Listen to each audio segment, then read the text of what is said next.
Jadi saya lebih melihat demikian. Itu banyak sekali yang melakukan seperti itu. Mengikuti persekutuan doa di sini, mengikuti persekutuan doa di sana. Oh, segala macam lah diikuti. Tapi kenyataannya, di dalam pekerjaannya sehari-hari, saya melihat, loh kok malah perilakunya kok menurut saya, mungkin juga menurut saya tidak sesuai. Tapi kalau saya lihat kok tidak sesuai ya dengan yang saya pahami sebagaimana harusnya seorang Kristen itu berperilaku. Tapi saya berpegang pada salah satu ayat yang dikatakan bahwa iman tanpa perbuatan itu mati. Beriman saja tanpa perbuatan itu mati, dan bagi saya berpikir tidak ada artinya sama sekali. Mungkin pengertian saya salah, saya bukan orang ahli yang membaca Alkitab ya, tapi itulah kira-kira penafsiran saya. Tapi bagi saya adalah yang penting bagaimana kita bisa mengimplementasikan apa yang ditulis di dalam Alkitab itu di dalam kehidupan kita sehari-hari. Saya bisa menyampaikan ini kalau saya hubungkan dengan apa yang disampaikan oleh panitia di dalam tornya, bahwa tantangan yang kita hadapi di dalam dunia pekerjaan itu,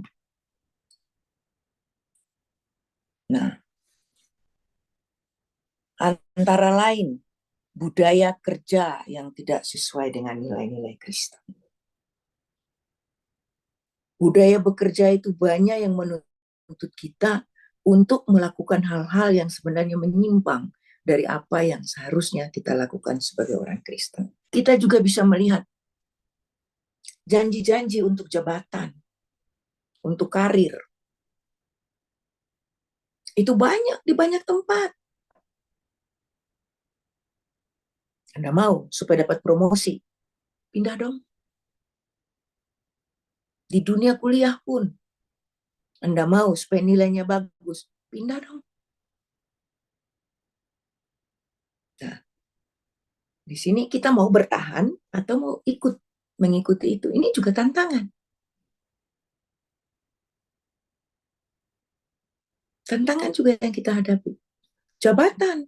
Oh, Anda Kristen tidak mungkin bisa menduduki jabatan pimpinan misalnya. Oh, Anda Kristen tidak mungkin bisa lulus mata kuliah ini dengan nilai A misalnya.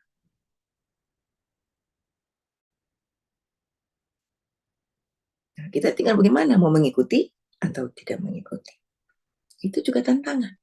Tantangan untuk kita bisa mendapat promosi jabatan, mendapat nilai yang baik, karir mulus. Itu. Kemudian ada lagi, yang lainnya lagi. Misalnya, supaya menutupi kesalahan orang lain. Kita lihat di situ ada teman yang berbuat salah, ada pimpinan kita, atasan kita yang melakukan hal-hal yang tidak benar, tapi supaya nanti saya dipuji oleh atasan atau memperoleh nilai yang baik, atau untuk nanti selalu diberikan kesempatan untuk yang kesempatan mengikuti promosi, kesempatan mengikuti kuliah dan sebagainya. Lalu kita ya udahlah tutup mata sajalah. Yang penting kan juga saya akan mendapat imbalan dari itu. Ini juga tantangan. Lalu berikutnya lagi, kita juga bisa melihat masalah ekonomi. Masalah ekonomi. Ya. Sama-sama pangkatnya sama, jabatannya sama, masa kerjanya sama, teman punya mobil Fortuner, saya cuma punya mobil Avanza, bekas lagi. Ini juga tantangan. Saya mau tetap beda seperti itu, atau saya juga sama dong dengan teman-teman yang lain.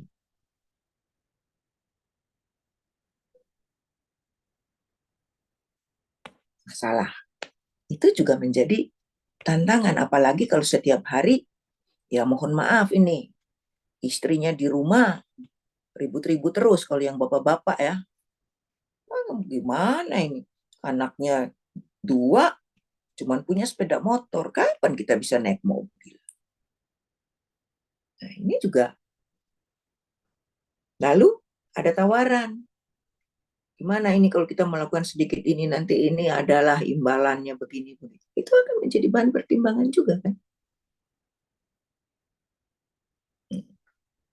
Belum lagi kita merasa kalau kita berbeda nanti kurang apa ya, di dalam pergaulan itu kurang mendapat dukungan dari teman-teman yang lain. Mungkin kita juga takut nanti kita dijauhi juga oleh teman-teman yang lain. Ini juga tantangan yang kita hadapi.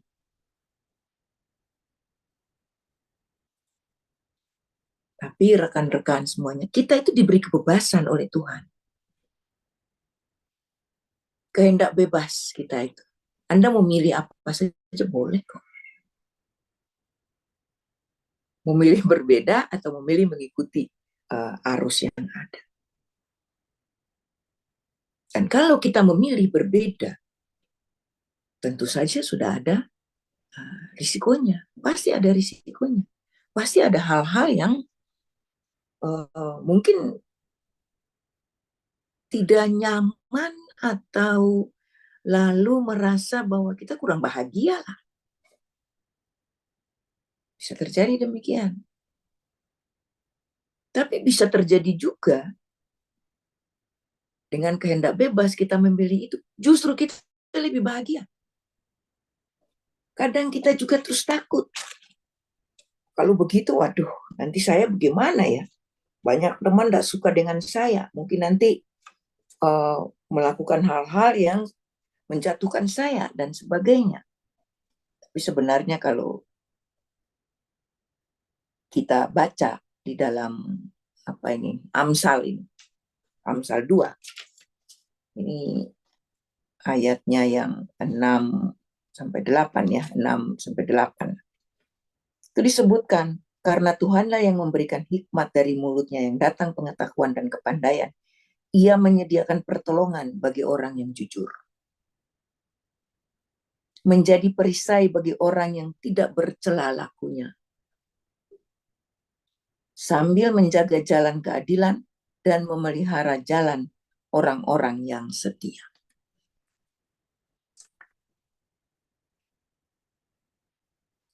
Jadi kalau ada pilihan bebas kita ambil, tidak usah khawatir.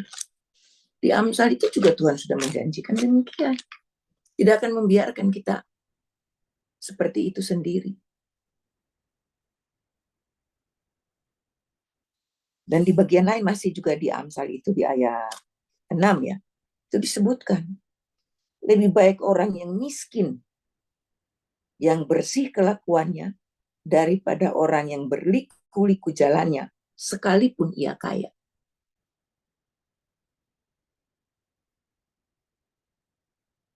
Saya sengaja menyampaikan ini, tidak usah khawatir dengan kita sudah memikirkan yang pilihan bebas tadi. Memilih mau seperti ini atau memilih seperti itu. Memilih mengikuti arus atau memilih tidak mengikuti arus. Saya tidak mengatakan memilih menentang arus, tidak. Kenapa saya tidak memilih menentang arus? Kita tahu arus itu deras, ya. Kalau kita menentang arus, tenggelam, mati. Tapi kita tidak mengikuti arus juga. Nah, terus kita bagaimana? Kita mengendalikan arus itu. Mengendalikan arus itu sesuai dengan iman dan kepercayaan kita.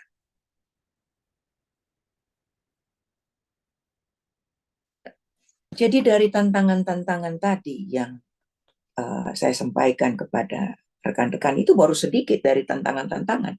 Nanti rekan-rekan akan bisa menyampaikan juga tantangan-tantangan apa yang dihadapi. Saya jadi teringat pada waktu saya masih kuliah dulu, zaman dulu kala pasti ya, saya angkatan tahun 79. Oh, hukum Islam. Di situ pada teman katanya, wah harus bisa kita menulis di depannya itu tulisan Arab itu apalah saya enggak tahu lah, pokoknya itu udah tulisan Arab apa gitulah, belajar itu pada belajar katanya nulis itu nanti supaya bisa dapat nilainya bagus, nilainya A katanya begitu. Terus ada mata kuliah apa lagi yang dikatakan harus di sebelum kita bikin tulisan apa jawaban itu kita harus menuliskan salam supaya nanti kita memperoleh nilai yang bagus. Saya pikir apa iya tuh kalau memang tidak bisa dapat nilai bagus ya memang sudah memang begitu mungkin kemampuan saya. Dan ternyata ya saya dapat hukum Islam nilai A juga. Tidak pernah saya hukum Islam, sekali ujian saya dapat nilai A dan tanpa ada tulisan apa-apa. Begitu juga pelajaran yang satunya lagi kalau saya nggak salah itu apa ya, filsafat Pancasila apa-apa ya. Itu juga saya satu kali ujian dapat nilai A tanpa saya menulis salam apa.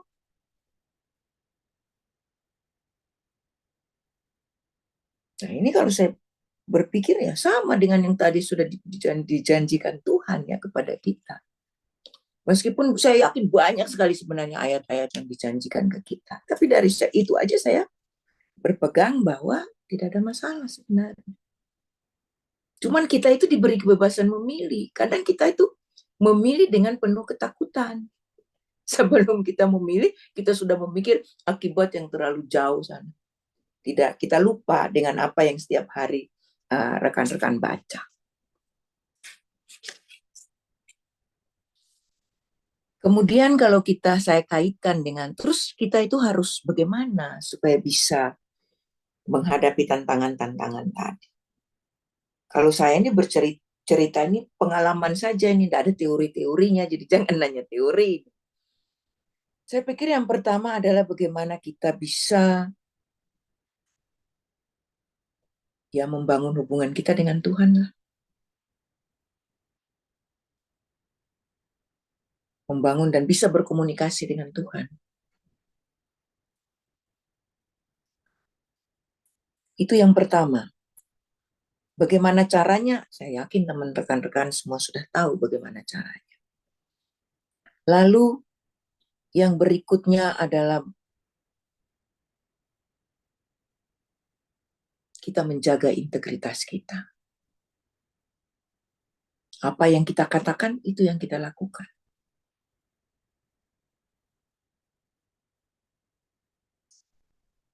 Kemudian kalau saya tidak senang eh, orang datang terlambat, ya saya juga jangan datang terlambat tuh. Nggak usah saya menuntut orang lain tidak datang terlambat, saya menuntut diri saya sendiri dulu.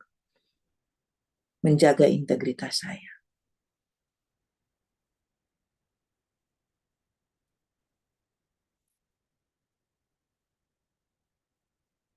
Dan yang berikutnya yaitu tadi, dengan kehendak bebas kita tadi, kita berani mengatakan tidak, kita berani menolak sesuatu atau menolak apapun yang diminta untuk kita lakukan dengan risiko apapun kita terima. Berani menerima risiko itu, kan itu kita bebas memilih.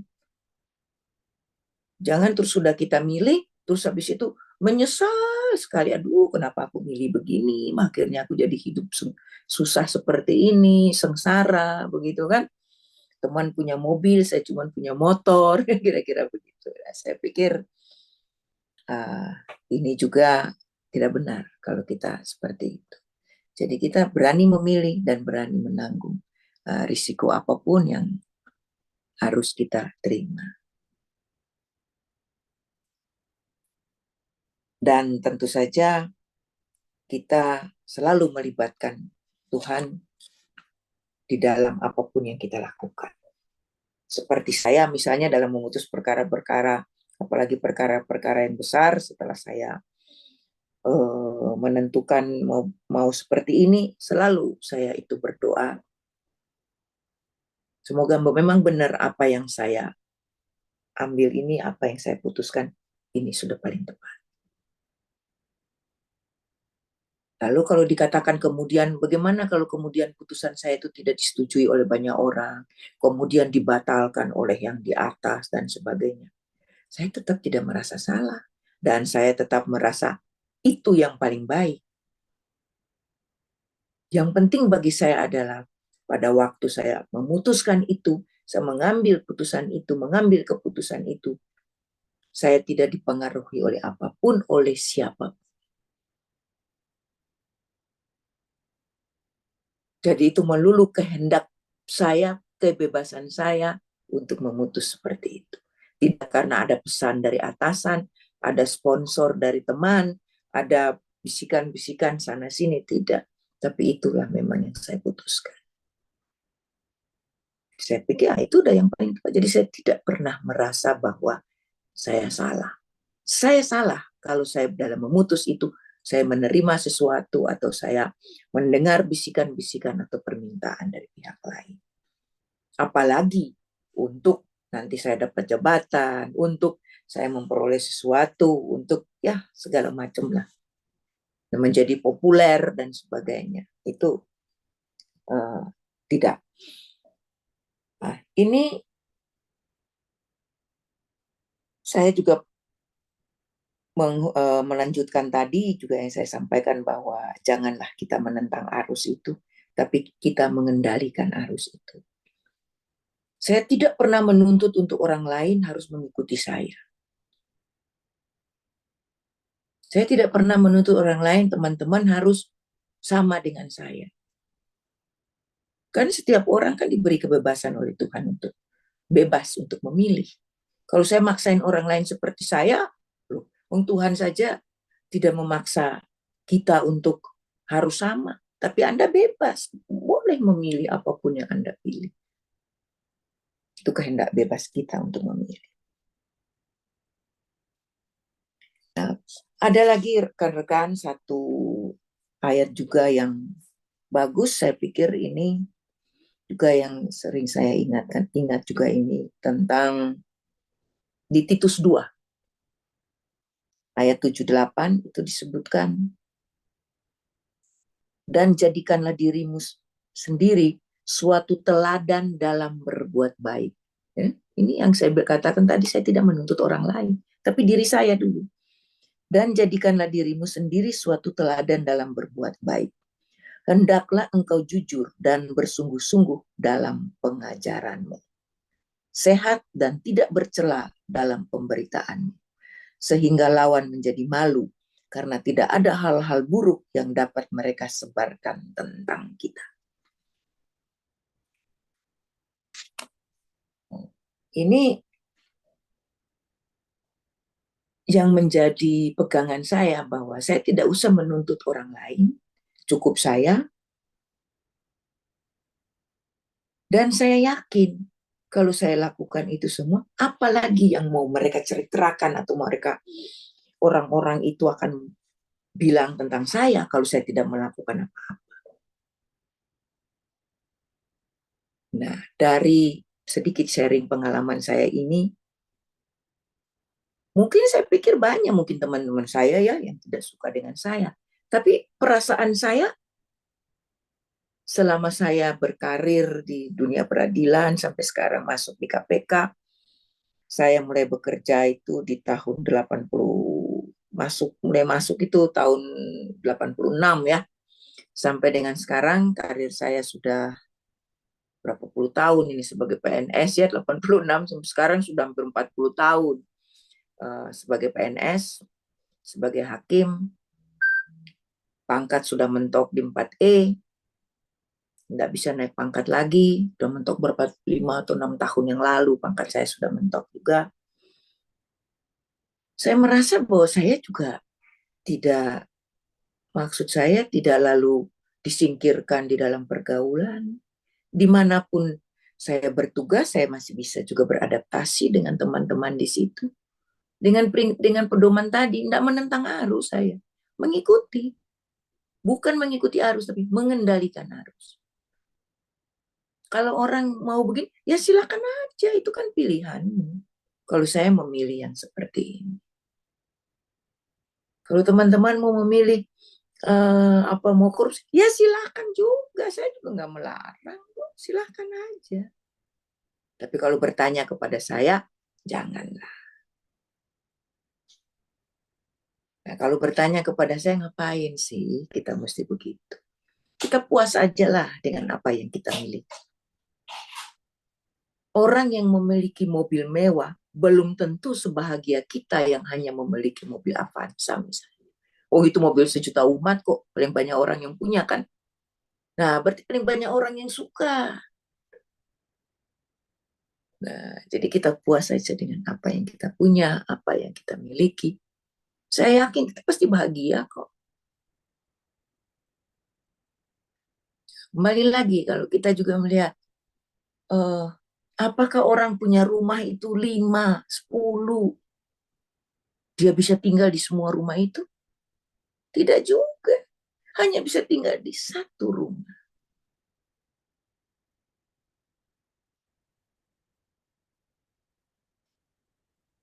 Apakah naik mobil mewah Fortuner dengan naik mobil Avanza, mau naik Avanza kehujanan? Enggak juga, sama-sama enggak kehujanan. Sama-sama ada AC-nya. Nah, ini jadi ukuran kebahagiaan, ukuran apa ya, kepuasan itu sebenarnya dari diri kita sendiri yang melakukan itu. Saya puas dengan ini, saya puas dengan apa yang saya punya, saya bahagia dengan apa yang saya punya. Udah, semua 100 orang bilang gak bahagia, oh saya bahagia kok. Saya naik kereta api dibilangin teman, apa nggak capek naik kereta api? Enggak, oh saya bahagia kok naik kereta api. Kalau saya naik pesawat malah saya stres kalau cuacanya buruk. Saya naik kereta api nggak pernah stres, bahagia sekali saya. Tenang-tenang aja tidur-tidur, main-main gamenya. Nah, jadi itu memang sangat relatif, tidak mutlak. Tapi sebagai orang Kristen, saya pikir banyak sekali yang diatur, yang bisa menjadi pedoman kita, uh, yang diberikan oleh Tuhan sebagai pedoman kita di dalam kehidupan kita sehari-hari, juga di dalam dunia pekerjaan. Mungkin itu sedikit sharing pengalaman dari saya. Nanti selanjutnya kita bisa berdiskusi lebih lanjut di dalam tanya jawab. Mungkin itu, Mbak, saya kembalikan kepada moderator kita. Terima kasih Ibu, pengalaman sharing yang sangat-sangat berbobot ya gitu. Saya nyatet sampai saya bingung ini apa yang mau saya catat. Kok saya catat semua kayaknya saya nggak sanggup ngejar gitu kan. Jadi saya cuma catat beberapa poin penting yang dari yang disampaikan oleh Ibu. Yang pertama, kita harus paham bahwa integritas itu sederhananya adalah apa yang kita bicarakan. Nah, itu yang kita lakukan. Nah, saya yakin pasti ketika kita berbicara, kita berkata-kata, pasti yang kita katakan adalah hal yang baik, hal yang manis.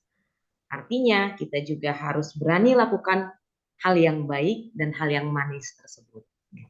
Kemudian tadi Ibu juga ingatkan lagi kepada kita bahwa ya Tuhan sudah bilang, jadilah berbeda dari sekitarmu. Berbeda, tapi dalam arti positif. Jangan berbeda dalam arti negatif. Kalau berbeda dalam arti negatif ya jadinya kita jadinya sama seperti itu. Kemudian terakhir tadi yang Ibu kembali ingatkan ke kita adalah harus bisa mengendalikan arus. Nah, ini dia mungkin yang akan menjadi tricky ya. Gimana Bu ini? Kita tidak boleh lawan, kita tidak boleh ikut, tapi kita harus kendaliin. Inilah yang kita bisa mengendalikan itu. Yang tadi Ibu bilang, kadang mungkin cobaannya dari orang lain, dari luar, atau yang paling parah mungkin dari kita sendiri. Kita yang membentuk cobaan itu sampai akhirnya kita nggak bisa kendaliin arusnya. Jadinya kita malah ya udah keikut dengan arus orang banyak.